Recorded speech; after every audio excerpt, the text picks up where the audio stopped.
بسم الله الرحمن الرحيم وإذ أخذنا ميثاقكم ورفعنا فوقكم الطور خذوا ما آتيناكم بقوة واذكروا ما فيه لعلكم تتقون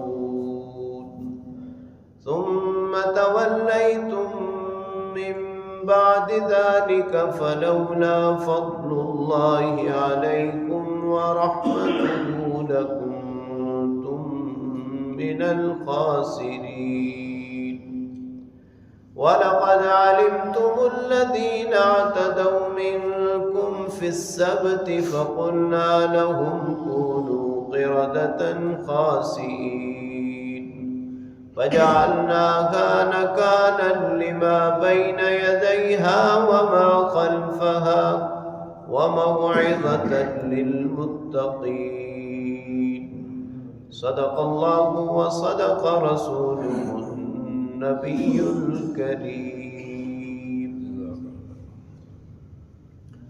سورہ بقرہ کی آیت نمبر 63 تا 66 کی تلاوت آپ نے سماعت کی۔ ترجمہ سماعت فرمائیں۔ وَإِذْ أَخَذْنَا مِيثَاقَكُمْ، جب ہم نے تم سے قول و قرار لیا، وَرَفَعْنَا فَوْقَكُمُ الطُّورَ، اور تمہارے اوپر طور پہاڑ کو بلند کر دیا، خُذُوا مَا آتَيْنَاكُمْ بِقُوَّةٍ، پھر حکم دیا کہ جو ہم نے تمہیں عطا کیا ہے اس کو مضبوطی سے پکڑ لو، وَاذْكُرُوا مَا فِيهِ، اور جو احکام اس میں ہیں ان کو یاد رکھو، لَعَلَّكُمْ تَتَّقُونَ، تاکہ تم پرہیزگار ہو جاؤ۔ ثُمَّ تَوَلَّيْتُم مِّن بَعْدِ ذَلِكَ، پھر اس کے بعد تم نے پیٹھ پھیر لی، فَلَوْلَا فَضْلُ اللَّهِ عَلَيْكُمْ وَرَحْمَتُهُ، اگر اللہ کا فضل اور اس کی رحمت نہ ہوتی، لَكُنْتُم مِّنَ الْخَاسِرِينَ، تو تم نقصان اٹھانے والوں میں سے ہو جاتے۔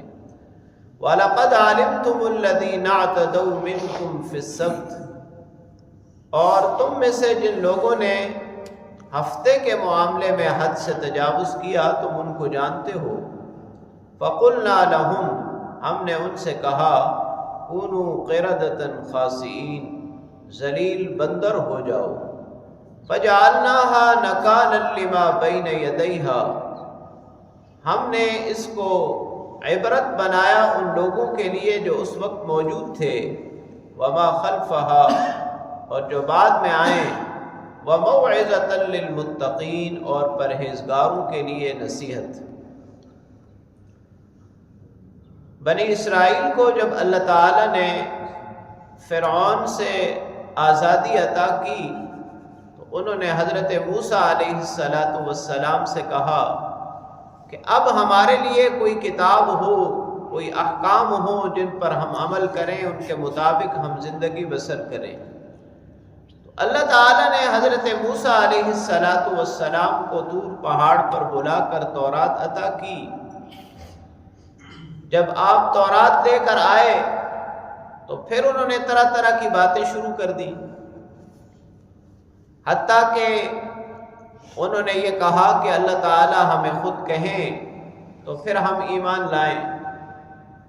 پھر 70 آدمی منتخب ہوئے، طور پہاڑ پر آئے، وہاں انہوں نے آواز سنی، اس کے بعد دوبارہ مطالبہ کیا۔ ان سارے معاملات کے بعد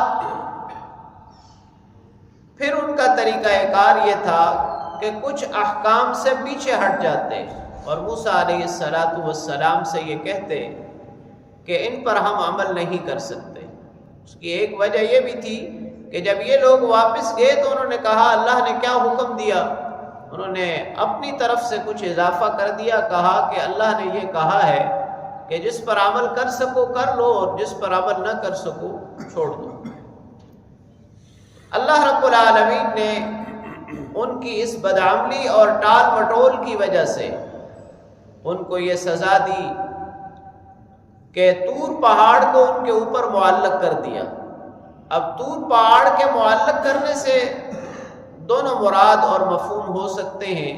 کیونکہ قرآن کریم میں دوسرے مقام پر اس بات کو یوں بیان کیا گیا ہے وَإِذْ نَتَقْنَا الْجَبَلَ فَوْقَهُمْ كَأَنَّهُ ظُلَّةٌ، یعنی ایک صورت تو یہ ہے کہ زلزلہ ہوا اور انہیں یوں محسوس ہوا جیسے پہاڑ ان کے اوپر ہے، اور دوسری صورت جیسے بالکل واضح یہاں الفاظ قرآنی سے معلوم ہو رہا ہے کہ اللہ نے فرشتے کو حکم دیا، اس نے طور پہاڑ کو ان کے اوپر معلق کر دیا یا اس کا کچھ حصہ ان کے اوپر معلق کر دیا، یعنی انہیں یوں لگا کہ جیسے ابھی پہاڑ ان کے اوپر گر جائے گا اور وہ پس جائیں گے اور مر جائیں گے۔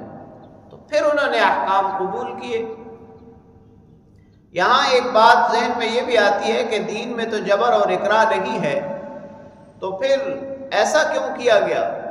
اس کا جواب یہ ہے کہ ایک غیر مسلم کو تو زبردستی اسلام میں داخل نہیں کیا جا سکتا، لیکن جب کوئی شخص کلمہ پڑھ کر ایمان لے آتا ہے تو وہ اللہ تعالیٰ سے یہ وعدہ کرتا ہے کہ میں احکام پر عمل کروں گا، اس کے باوجود اگر وہ احکام پر عمل نہیں کرتا تو اس پر جبر و اکراہ عین انصاف ہے۔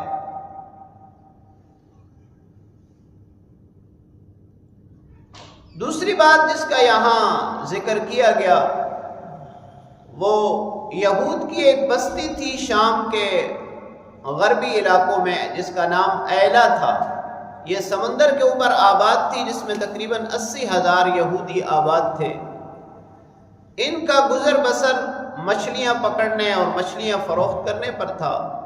اللہ تعالیٰ نے موسوی شریعت میں ہفتے کے دن معاشی سرگرمیوں کو ممنوع قرار دیا تھا، یعنی ہفتے کے دن کوئی بھی معاشی سرگرمی نہیں ہوگی، یہ عبادت کا دن تھا ان کے ہاں۔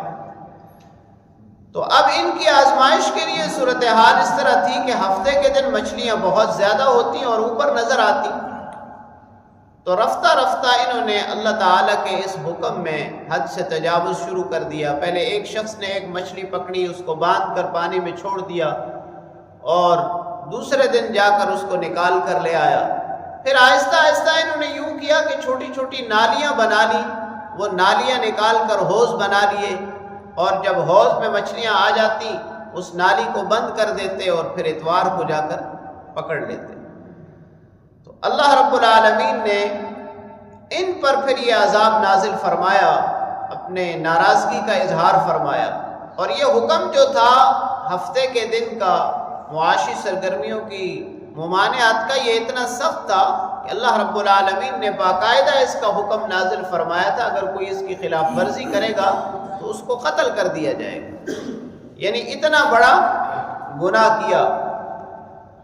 تو اللہ رب العالمین نے ان سب کو بندر بنا دیا۔ اس میں بھی دونوں مفہوم مفسرین کرام نے بیان کیے ہیں۔ ایک تو یہ ہے کہ ان کی عادات، ان کا اٹھنا بیٹھنا بندروں کی طرح ہو گیا، اور دوسرا جیسے قرآن کریم کے الفاظ سے بالکل واضح ہے کہ اللہ نے ان کی شکلوں کو بھی بندروں کی شکلوں میں تبدیل کر دیا، اور پھر 3 دن کے اندر یہ تمام کے تمام لوگ مر گئے۔ یہاں اس بات کی وضاحت بھی ضروری ہے کہ یہ جو بندر بنائے گئے تھے ان میں سے کوئی بھی زندہ نہیں بچا۔ جو بندر جانور ہے وہ پہلے سے موجود تھا اور آج بھی موجود ہے، اس کا تعلق انسانی مسخ کے ساتھ نہیں ہے۔ اللہ کریم سے دعا ہے کہ اللہ تعالی ہمیں اپنے احکام پر عمل کی توفیق نصیب فرمائے، کلام پاک کو پڑھنے، سمجھنے اور اس پر عمل کی توفیق نصیب فرمائے۔